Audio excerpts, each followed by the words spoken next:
वालेकुम और फ्रेंड्स, आज हम आपके साथ शेयर करेंगे Suzuki to shut down bike assembly plant as sales drop massively. तो friend, operational hiccups due to import restriction continue to pummel park Suzuki motor company which has decided to shut down the bike assembly plant this month. ये देखिए friends, ये notification भी जारी उन्होंने किया है।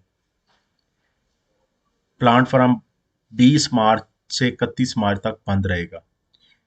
Due to in an official notice of the Pakistan Stock Exchange, the company cited inventory shortage as a reason for the assembly plant shutdown, which will last from March 20 to 31st।